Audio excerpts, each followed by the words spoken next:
Good evening and salutations, my Young and the Restless fans. So, let me know if this is working for everyone as far as watching the following episode before it airs.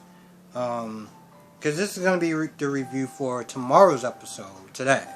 So let me know if this is working for everyone, or would you want me to just do today's episode, like just doing today's episode instead of jumping into tomorrow's episode. Let me know which one works, and I'll definitely do it. Also, this is going to be spoilers for tomorrow's episode, so if you don't want to watch it and wait for tomorrow to watch it, that's cool too. Victoria, I just don't understand this character. I really don't. Watching Nicholas and Phyllis talk about everything that went down, it's like Phyllis was reacting the exact same way that I was reacting. As far as, Nicholas not, being uninvited to the wedding and lashing out at him and all this other stuff like that. And, when Nicholas, I'm uninvited to the wedding, she was like, wait, what? I mean, honestly, to tell you the truth, I'm not gonna lie, it's so ass backwards, I just do not understand it. I don't understand it. And then Phyllis is like, well, you have to sit there and make it right. You have to sit there and talk to her and just make it right. And I'm like, whoa. Why is it his responsibility to make it right when all he was doing was looking out for her?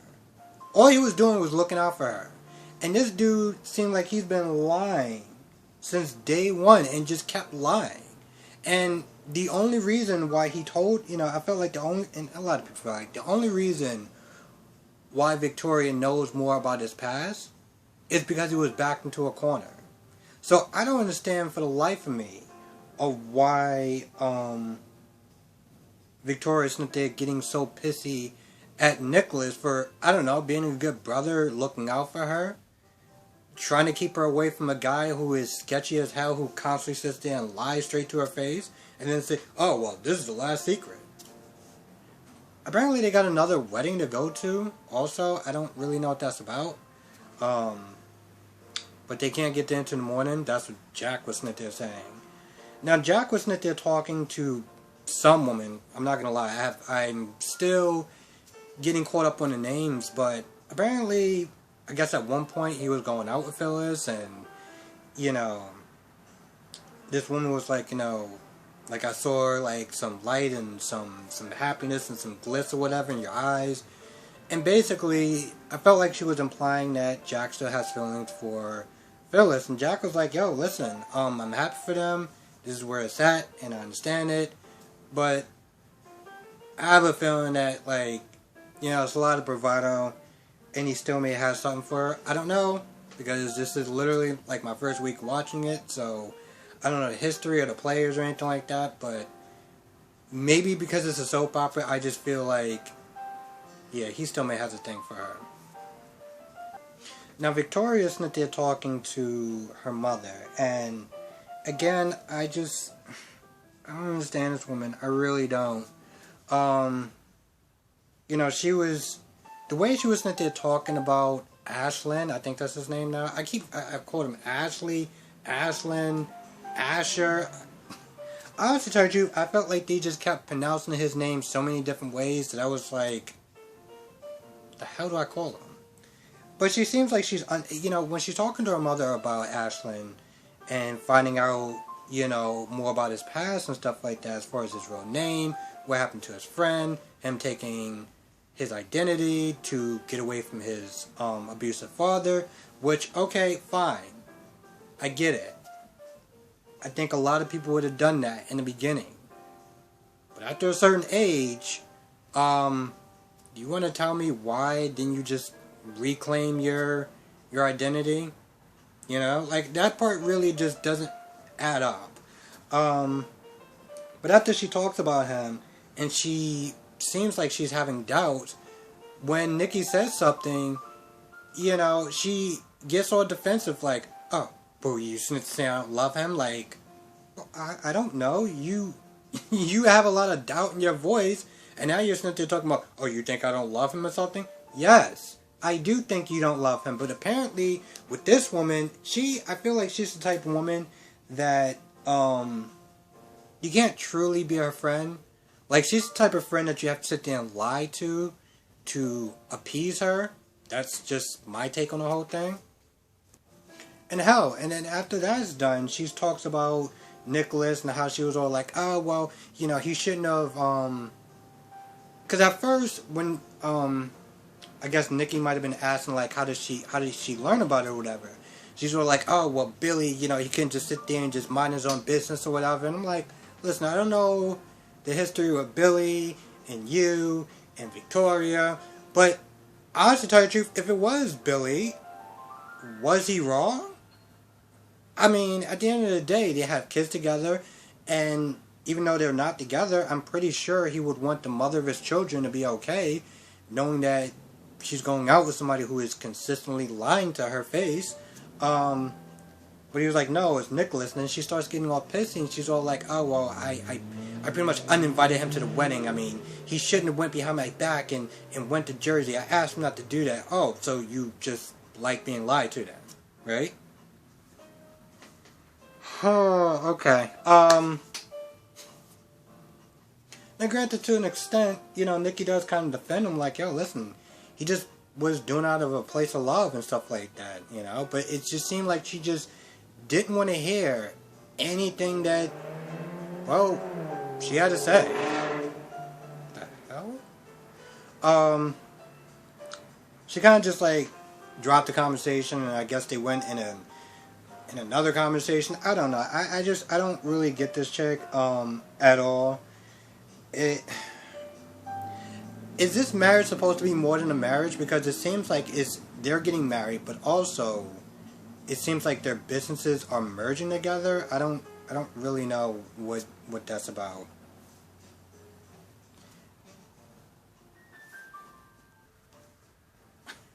I'm gonna get his name right sooner or later. But I'm gonna call. I was about to sit there and call this guy the specialist. If we don't know that reference, he played in a show in the 90s called The Specialist. I guess he was like some sort of enhanced soldier or whatever. Anyway, he is sitting, I guess, at the cafe or whatever, and his best man comes in. Now, I'm going to be honest, I'm going to call him his best man because, well, they didn't really sit there and say who he was, so I had no idea who he was talking to be honest. But, his friend, I guess, senses that there's something that's going on with him. And this guy is like the king of being vague as hell. All he practically said was, I thought my skeletons and, my past was buried, but it got resurfaced, and now I'm afraid that, it's going to affect my future. Now, if I was his friend, I would have been like, alright, how about we try that again, and you tell me exactly what's going on, because I didn't get an ounce of what you just said. You want to try that again? But he's being vague, and he really does not tell him, or at least I don't think that he actually told him what was his secret. I mean, he basically was like, he just talked about his skeletons in his closet, and I guess the best man was like, yo, listen, everyone has that, It's normal and whatever. But then he talks about, like, Asher or whatever is sitting there saying that, like, he doesn't know if he wants to sit there and just, like, give her distance and her space and time to sit there and process it, or should he follow his heart and actually confront her? And, when the best man was like, he should follow his heart, I was like, no, that's not what you should do. You should give her time and space to work this out among herself and to sit there and see if, she wants to still be with you. I mean, because to be honest, she was, I don't know what the hell this girl was sitting there thinking, but you can tell that was damn near the last lie that broke the camel's back, And I feel like it's one of those things where it's like they're going to get together, she's going to be like, alright, well, that's the last secret. And just make sure you don't tell any more lies moving forward. And he's all like, oh, I promise. And this dude has about like 3 or 4 more lies. You know? He's just literally sitting there crossing his fingers like, no. That's it. I mean, the story does seem a little sus, to be honest. Not to sit there and say that it couldn't really happen, but it just seems so convenient, you know? And to sit there and say he only lied because he felt the shame and, you know, he had to make an impossible decision. And I'm just like, I get it. It's still proper logic. But to be honest, you was hiding. It felt like you hid that away. Like you killed your best friend and just took his identity. Which, to be honest, I feel like that's more the truth than him sitting saying, oh, I was ejected from the car and he stayed in it and the car burnt up and magically his wallet fell out of his pocket from in his car. Like, I mean, I know he was sitting there saying, like, you know, he was sitting there trying to help, you know, he was trying to help him out of the seat or whatever, but he also felt the pulse and he didn't really, you know, he didn't really feel a pulse or anything like that. And I don't, what happened? The wallet just dropped on the ground and we were just like, well, I think he's already dead, so, this is my ticket to a new start. I guess I gotta take it before his car explodes. You know, split-second decisions and all.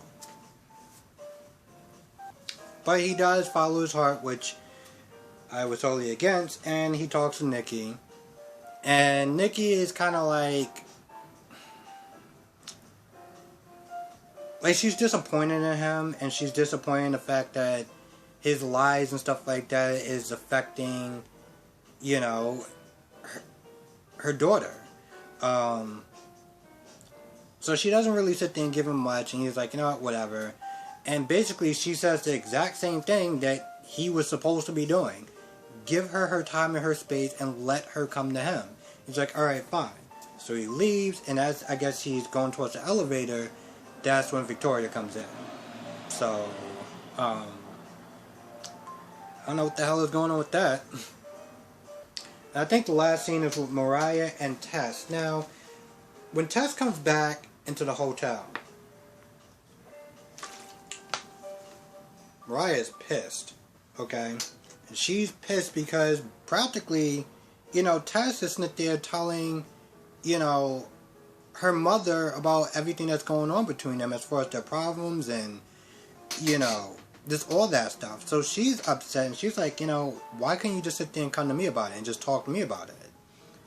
And Tess was pretty much like, you don't listen. I've been sitting there trying to tell you, but you don't listen. So they start to have to talk again about the baby, and once again Mariah just goes into this delusional fantasy land, and, you know, Tess is pretty much like, you know, I don't think we should have a baby because of where we live, and pretty much your mental state and just all of that, you know.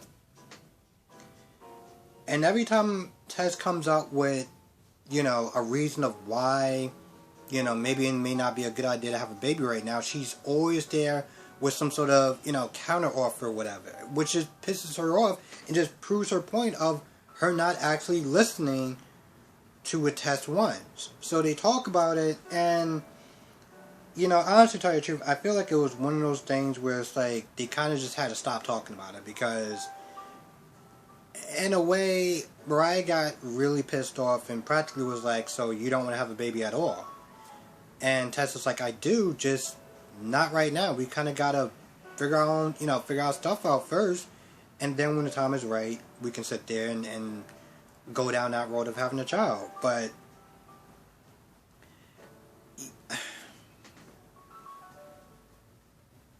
I mean, in a small way, to Mariah's defense, and I really do sit there and say small, if Tess doesn't want to actually have a child with her, then, like, at some point she should sit there and probably tell her that before they start to get even more invested in time with each other. But Mariah clearly does not seem she is in a good headspace or whatever to be just, you know, becoming insta-mom. You know, it's not there. She needs a lot of work. She needs a lot of therapy. From what I understand, what was going on with her, she got kidnapped and all this other stuff, and she needs to deal with her own issues before she decides, you know, they want to sit there and practically bring a child into this world. And that's just what it comes down to. So they end the conversation, and you know, Tess is there talking about what they want to do and stuff like that, like, oh, get matching tattoos and all this other stuff and blah, blah, blah, blah. And she turns around and Mariah fakes like she's sleeping. So when Tess leaves, Mariah wakes up, and I'm just sitting there looking at this whole thing. I'm like, I feel like Tess said what she needed from her. Her wants, her needs, and stuff like that. And in Mariah's case, it went in one ear and right out the other.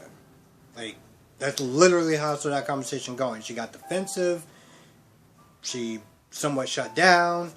And then the only reason why they stopped is because Tess was like, you know what, before this turns into a full-blown argument, let's just, you know, keep the dialogue open and just revisit this, you know. I have a feeling that Mariah's the type of person that will just sit there and just do something first and think about it later on. So, in a way, I'm wondering, what is her next step? What is she going to be doing, I don't know, tomorrow or Monday or whenever these episodes air? But seriously, I wonder who the hell was Jack actually talking to.